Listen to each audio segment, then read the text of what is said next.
Okay, so today we're going to be talking about solving for a given variable. We already started this a little bit on Friday. We're going to do a little bit more today.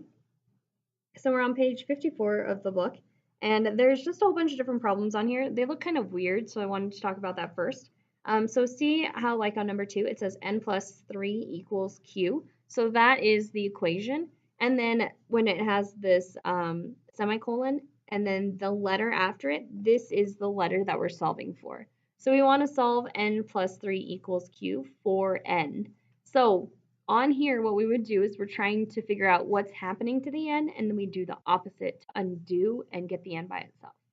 So right now, the n is getting added to 3, so the opposite would be subtract. What we do to one side of the equation, we always do to the other.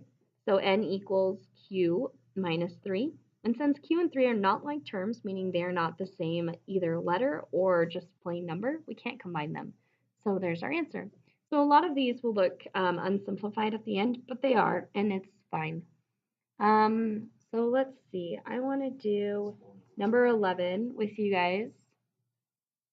Okay, so on number 11, we want to get this y by itself, and here it is.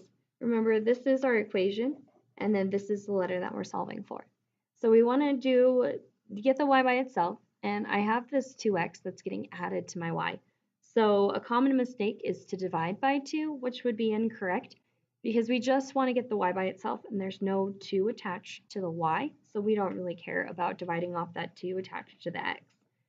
So in front of this 2x, to the left of it, there is a positive sign.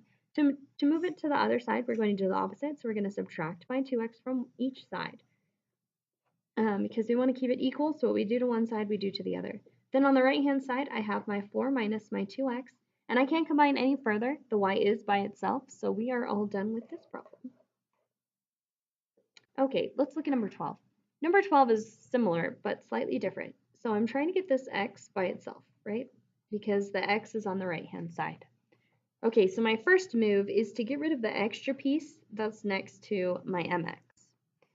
So b is positive. To move it to the other side or to get rid of it, we do the opposite. We do to one side, we always do to the other, so we're going to cancel out our b's.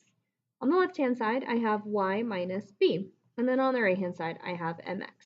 Now remember, our goal is to get the x by itself, so we have to think about what's happening with our m and our x. So currently, they're getting multiplied, and the opposite is division. So remember, we're trying to undo what's happening, so that's why we're dividing, because they're multiplying. Okay, so I'm going to divide each side by m. Notice that I drew a long line over here on the left-hand side, and that's because I'm dividing both of these letters by m. If you just divide one of the letters by m, then you're not correctly dividing these out. And I can show you this with numbers. So let's say, for example, we had 16 equals 2x plus 4. Okay, so to solve this problem, we would subtract by 4 on each side, which is what we did with our b.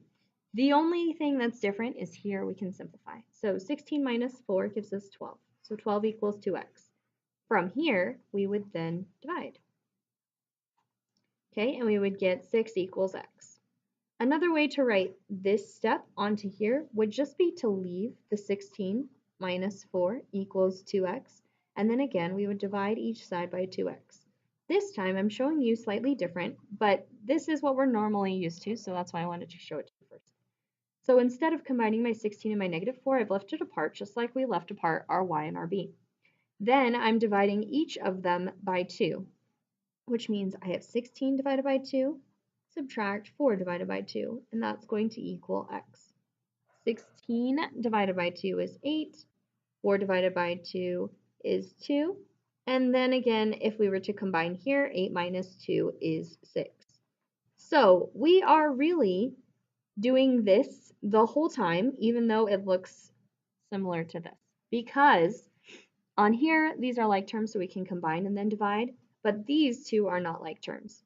But we still need to think about them like they are like terms, where we would combine them and then divide.